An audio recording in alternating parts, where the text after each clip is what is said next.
Olá, sejam bem-vindos! Certamente, Rengoku é um dos personagens mais marcantes de Demon Slayer. Uma das coisas que mais chama atenção nesse personagem é o seu forte senso de justiça. O que sabemos é que desde criança, sua mãe lhe ensinou que por ele ter nascido forte, ele tem a missão de salvar os mais fracos. E que ele não pode usar essa força para atender aos seus próprios interesses e muito menos machucar as pessoas. E vimos no arco do Mugen Train que Rengoku carregou esse dever de salvar os mais fracos até o final, jamais se desviando do seu caminho. Contudo, existem fatos do passado de Rengoku que nunca foram revelados no anime até hoje, e talvez nunca sejam.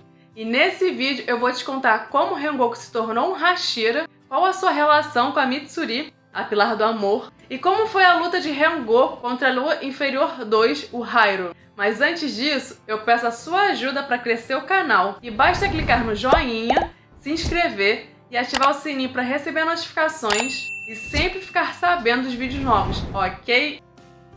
Na edição especial do mangá de Demon Slayer, chamado Kyojuro Rengoku Gaiden, é contado que antes de Rengoku se tornar o Pilar das Chamas, ele era o mestre da Mitsuri, que na época também ainda não era a Pilar do Amor. Na verdade, ela havia acabado de passar na seleção final após ter tido apenas 6 meses de treinamento. Lembrando que o treinamento do Tanjiro durou 2 anos. Só que tem detalhes que a Mitsuri é muito mais forte que um ser humano normal, né? Mas enfim, conhecendo o Rengoku, como você acha que era o treinamento dele? Óbvio que ele não dava moleza, né? Então, assim que a Mitsuri teve a chance de descansar e fazer um lanchinho, ela fugiu do treinamento. Até porque, como já foi mostrado no mangá, a Mitsuri tem bastante apetite. E por sua vez, o Rengoku adora comer batata doce. Enquanto eles descansavam, um corvo chegou com uma mensagem de Ubuyashiki para o Pilar das Chamas comparecer imediatamente à reunião dos Hashiras. Mas como eu havia dito, Kyojuro Rengoku, a essa altura, ainda não havia se tornado um pilar. Quem ocupava a vaga ainda era seu pai, Shinjiro. Só que nessa época, o Shinjiro já tinha perdido o interesse em ser um pilar e já tinha virado um alcoólatra. E disse para o seu filho que não iria à reunião e que se ele quisesse, ele que fosse. Kyojuro Rengoku, acreditando que o seu pai ficaria feliz e orgulhoso se ele se tornasse um pilar, decidiu comparecer à reunião em seu lugar. Na época desses acontecimentos, os únicos Hashiras, além do pai do Rengoku, eram Tomioka, Shinobu, Uzui, Sanemi e Gyomei. E desses 5, adivinha quem encrencou com a presença do Rengoku na reunião dos pilares sem ser um pilar? Se você pensou no Sanemi por conta da sua personalidade forte, você acertou. Mas o Ubuyashiki, por ser a única pessoa que Sanemi realmente respeita, conseguiu apaziguar os ânimos. Então Rengoku conseguiu explicar que seu pai não está mais em condições de continuar como um pilar, que chegou até a levar álcool para uma missão. Com isso, Rengoku se ofereceu para substituir o seu pai como pilar das chamas. Só que se tornar um Hashira não é algo tão simples assim. E existem condições que precisam ser atendidas. É necessário matar 50 demônios e sobreviver, lógico, ou matar uma das 12 luas demoníacas. Contudo, naquela hora, Sanemi estava mais preocupado em testar as habilidades de Rengoku e decidiu partir para cima dele. Mas Rengoku, sabendo que os caçadores de demônio não podem lutar entre si, apenas se defendeu dos golpes, sem atacar Sanemi. Só que o fato de Rengoku conseguir se defender dos ataques de Sanemi, que é um dos pilares mais fortes, já foi o suficiente para impressionar todos os presentes. Diante disso, o Ubuyashiki deu ao Rengoku a missão de ir até Tóquio, porque existia a suspeita de que uma das 12 luas demoníacas estaria próxima dali. Se ele fosse forte o suficiente para sobreviver e derrotar o Oni, significa que ele teria condições de se tornar o Pilar das Chamas. Os Hashiras presentes ficaram em dúvida se aquela não seria uma missão suicida, mas o Ubuyashiki acalmou todo mundo ao dizer que Rengoku será o garoto que mudará o destino do Esquadrão dos Caçadores. Em Tóquio, Rengoku deu instruções a outros caçadores de rankings mais baixos, incluindo isso aí a Mitsuri, que foi também participar dessa missão. E essa foi a primeira missão dos dois juntos. Mas logo já ocorreu uma treta envolvendo a Mitsuri. Uma criança esbarrou nela e a mãe, estranhando a sua cor de cabelo e o fato dela portar uma espada, concluiu que Mitsuri era uma sequestradora. Rengoku conseguiu contornar a situação ao contar que a cor de seu cabelo foi passada de geração em geração porque seus ancestrais comiam muitos camarões fritos. Bom, esse problema foi resolvido. Só que logo em seguida veio o maior problema. Uma explosão chamou a atenção de Rengoku e Mitsuri, e ela, ao correr em direção ao som, quase tomou um tiro na cabeça. Mas antes que o pior acontecesse, Rengoku conseguiu atacar o atirador, que na verdade era um Oni que estava querendo se vingar de Rengoku. Aquele Oni se chamava Hairu e era a Lua Inferior 2. Só que o Rengoku que o Oni estava procurando não era Kyojuro. Provavelmente o Oni buscava vingança contra Shinjiro, o pai de Rengoku. Só que aquele Oni era meio descompensado. Mesmo Kyojuro explicando que eles não se conheciam, o Oni cismou que ia se vingar dele. E o demônio era tão descompensado que tinha o costume de dar tiros na própria cabeça para se acalmar. Pois é, até no meio dos Onis tem louco pra tudo, né? Mas enfim, Hairu utilizou outra artimanha para causar terror na população. Ele espalhou várias bombas pela cidade, que começaram a explodir.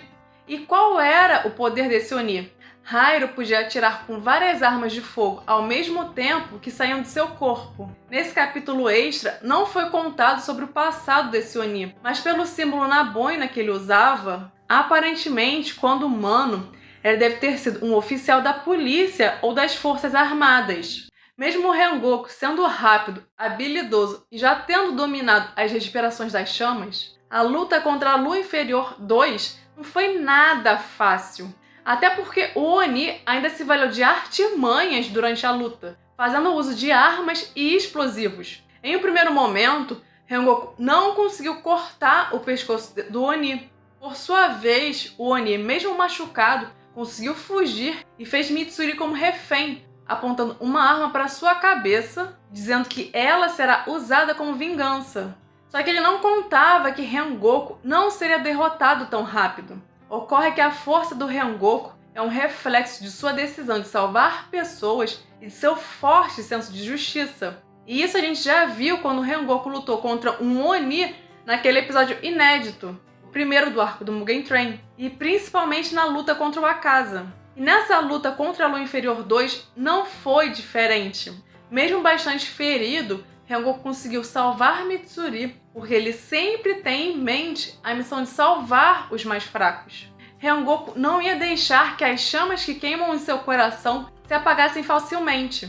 Então Rengoku ordenou que Mitsuri cuidasse das bombas que estavam explodindo pela cidade, enquanto ele iria lutar contra o Oni. Percebendo o perigo, o Oni começou a se valer de uma técnica demoníaca de sangue para atacar o Rengoku, além de usar seus explosivos. O que motivava Hairu a continuar lutando é o rancor que ele sentia pelo Rengoku, que no passado havia o cortado em pedaços, fazendo-se sentir humilhado. Ao seu turno, Rengoku estava obstinado a se tornar um pilar para que pudesse ajudar os mais fracos, honrar a linhagem de pilares de sua família e deixar seu pai orgulhoso.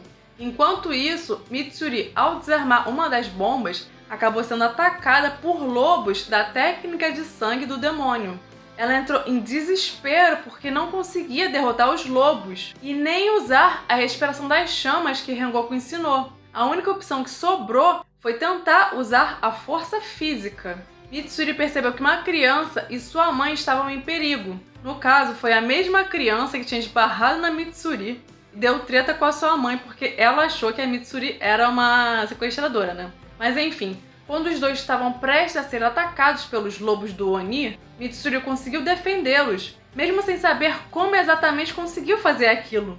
E a partir desse momento, para conseguir derrotar os lobos das sombras e ajudar os mais fracos, Mitsuri se lembrou dos ensinamentos de Rengoku. Então, combinando força bruta e seu corpo flexível, Mitsuri desenvolveu a respiração do amor. Mitsuri conseguiu derrotar os lobos e salvar as pessoas, e saíram sem ferimentos. E ela, que sempre tinha sido rejeitada por ter uma cor de cabelo estranha, comer muito e ter muita força bruta, pela primeira vez foi aceita por quem ela era de verdade. Enquanto isso, na luta do Rengoku, a Lua Inferior 2 não conseguia compreender como não conseguia derrotá-lo usando armas e explosivos, enquanto Rengoku apenas brandia a sua espada. Nesse momento, o Oni ficou sem munição e a saída que encontrou para continuar lutando foi se transformar em um lobo gigante de sombras e lutar como um guerreiro espadachim. Em resposta, Rengoku resolveu brandir sua espada com ainda mais força. É interessante notar que a força de Rengoku equivale ou se desenvolve de maneira a corresponder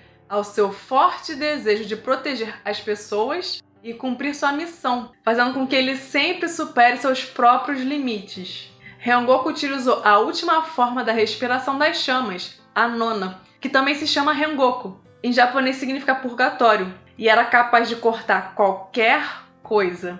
Ao utilizar essa técnica, Rengoku conseguiu cortar o pescoço do Oni, eliminando-o por completo. E foi com essa missão que Rengoku conquistou seu lugar como pilar das chamas. Desde aquele dia, as chamas que acenderam em seu coração foram fundamentais para Rengoku conseguir cumprir sua missão de salvar os mais fracos. E essas chamas nunca se apagaram, nem mesmo após a sua morte. A lição ensinada pelo Rengoku, ao demonstrar sua forte determinação e seu senso de justiça inabalável, jamais foram esquecidas pelos caçadores de demônios e também continuarão presentes em nossos corações. E é isso que torna o Rengoku um personagem tão querido e marcante. Bom, eu espero que você tenha gostado desse vídeo. Muita gente já me pediu para trazer conteúdo de Demon Slayer para o canal. Eu demorei, mas finalmente o vídeo saiu. E eu quis que o primeiro vídeo fosse sobre o Rengoku, que é o meu personagem preferido e eu acho que muita gente também gosta muito dele. Se você gostou do vídeo, me ajude a fortalecer o canal, se inscrevendo, deixando o like no vídeo e clicando no sininho para receber notificações sobre os novos vídeos. E mesmo se você ativar o sininho, você pode ser trollado pelo YouTube e mesmo assim não ser notificado. Mas a chance de ser avisado é maior. Eu vou ficando por aqui. Até breve!